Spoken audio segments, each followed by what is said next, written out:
ավելի շատ։ Նիկոլ Փաշինյանը հավատացրել է, որ չի վախենում Սամվել Կարապետյանի առաջնորդած ուժի։ Նա մեկնաբանել է նաև լրատվամիջոցների տեղեկությունները, թե հրաման է տվել ոչ մի դեպքում չգրանցել մեր ձևով շարժման կուսակցության հայտը։ Հայաստանի Հանրապետությունում կան իրավական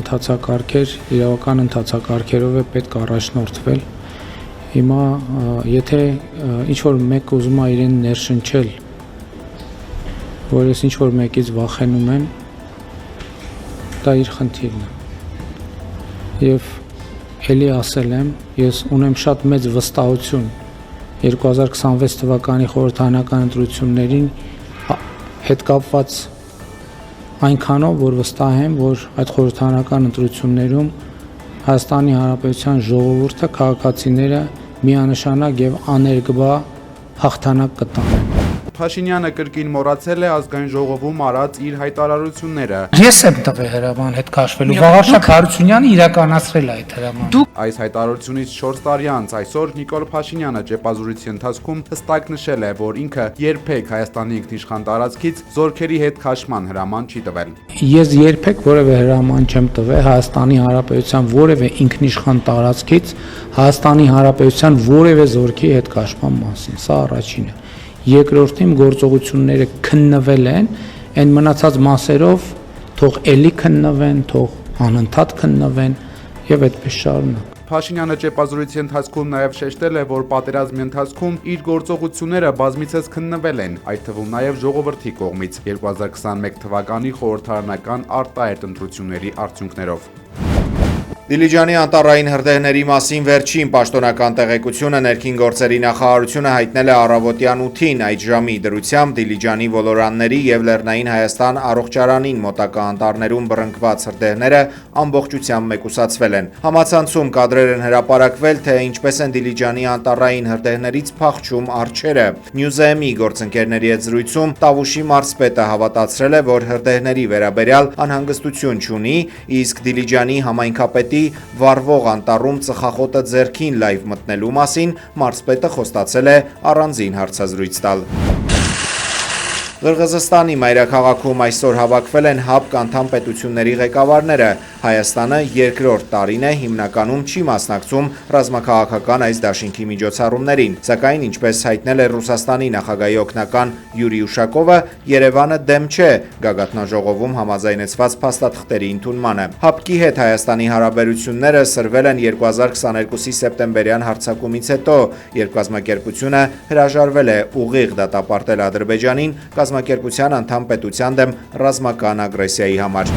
Թուրքիայի ազգային անվտանգության խորհուրդը Էրդողանի նախագահությամբ քննարկել է Ադրբեջանի եւ Հայաստանի միջև խաղաղության գործընթացում վերջին դրական զարգացումները, հայտնել է CNN թուրքը։ Ավելի վաղ այդ երկրի արտգործնախարարը ուղիղ հայտարարել էր, որ Հայաստանի հետ սահմանի բացման դիվանագիտական հարաբերությունների հաստատման համար Անկարան Երևանից ակնկալում է սահմանադրության փոփոխություն եւ Ադրբեջանի հետ խաղաղության պայմանագրի ստորագրում։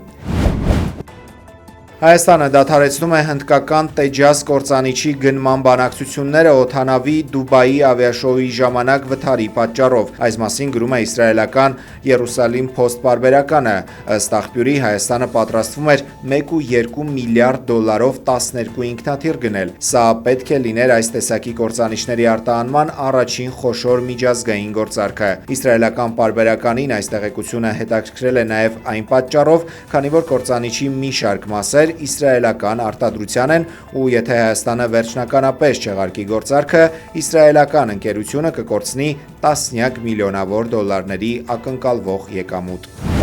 Պետական եկամուտների կոմիտեն եւ ազգային անվտանգության ծառայությունը կանխել են Բագրատաշեն անցակետով մաքսային հսկողությունից թաքցված խոշոր չափերի տաքացվող ծխախոտի արտահանման փորձ։ Կենդանիների տեղափոխման համար նախատեսված դատարկ բեռնատարի ռենտգեն զնման արդյունքում հայտնաբերվել են բեռնատարի պատերում ձևավորված խոռոչներ։ Խորը զնման ընթացքում հայտնաբերվել է մոտ 22300 տուփ թաքցրած տաքացվող ծխախոտ։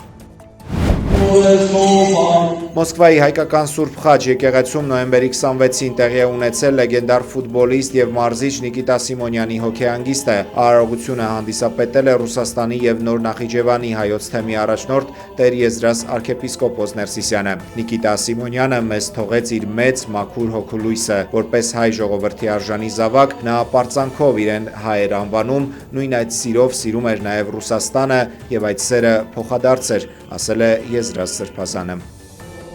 Большое спасибо, уважаемые друзья. Ռուսաստանի նախագահ Վլադիմիր Պուտինը ՀԱՊ գագաթնաժողովում հայտնել է, որ 2026 թվականի հունվարի 1-ից սկսած երկիրը կստանձնի կազմակերպության նախագահությունը։ Այն կանցկացվի հավաքական անվտանգություն բազմաբևեռ աշխարհում կարգախոսի ներքո։ Մոսկվան կշարունակի ամրապնդել կազմակերպության պաշտպանական ներուժը եւ առաջարկում է մեկնարկել ՀԱՊ ուժերը ժամանակակից ռուսական զենքերով զինելու ծրագիր։ Պուտինի խոսքով դրանք ապացուցել են իրենց արդյունավետությունը մարտական գործողությունների ժամանակ։ Մենք մտադիր ենք հատուկ շեշտը դնել պաշտպանական արդյունաբերության ձեռնարկությունների միջև համագործակցության խորացման վրա, ասել է նա։ Ռուսաստանը նախատեսում է համատեղ վարժանքներ անցկացնել զորամասերի եւ հատուկ ծառայությունների համար։ Региональную.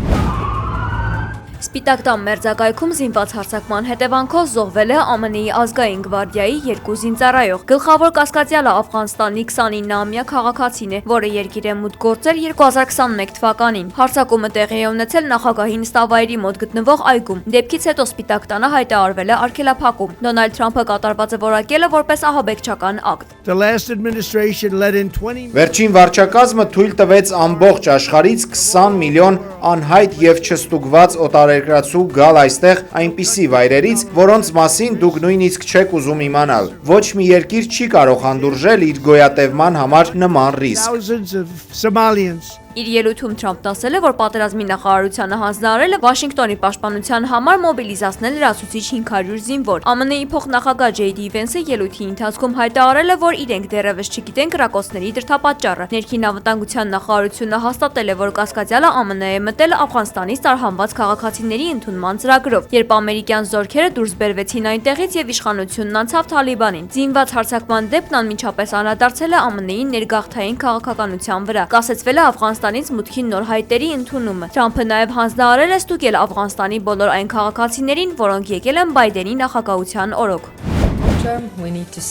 Եվրամիության արտաքին գործերի երագույն ներկայացուցիչ Կայա Կալասը սխալ պատկերացում է անվանել այն միտքը, որ Ուկրաինան պարտվում է մարտադաշտում։ Սա հենց այն է, ինչի վրա մենք աշխատում ենք, շեշտել է նա։ Դիվանագետն ասել է, որ կրակի լիակատար եւ անվերապահ դադարեցումը պետք է դառնա առաջին քայլը դեպի խաղաղ կարգավորում։ Սակայն այս պահին նրա խոսքով որևէ նշան չկա, որ Ռուսաստանը լրջորեն պատրաստ է Ուկրաինայում ռազմական գործողությունների անհապաղ ավարտին։ Ըստ նրա, ռուսական կողմը պետք է ստիպված լինի կրճատել իր զինված ուժերը։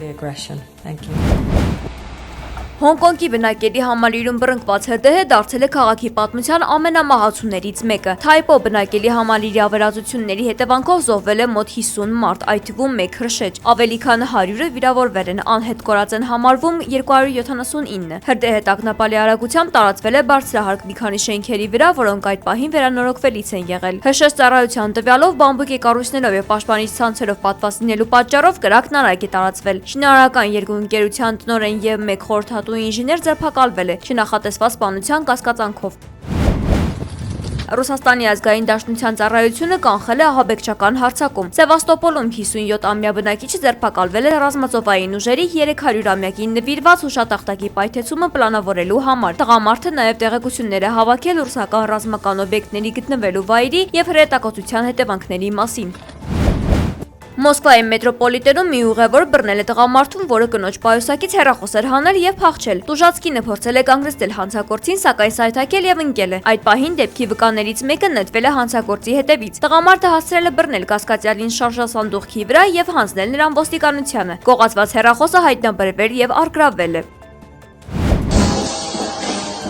ՆԱՍԱ-ն պատրաստվում է գործարկել Եվրոպա Clipper առաքելությունը, տիեզերական սարք, որը կուղևորվի Յուպիտերի սառցե արբանյակ Եվրոպայի մանրամասն ուսումնասիրության համար։ Գիտնականների կարծիքով նրա սառցածածկ մակերեսի տակ կա մի ամբողջ օվկիանոս, որտեղ կարող է լինել կյանքի համար հարմար պայմաններ։ Արագանավը անցնելու է մոտ 1.8 միլիարդ մղոն, հասնելու Յուպիտեր 2030 թվականի ապրիլին։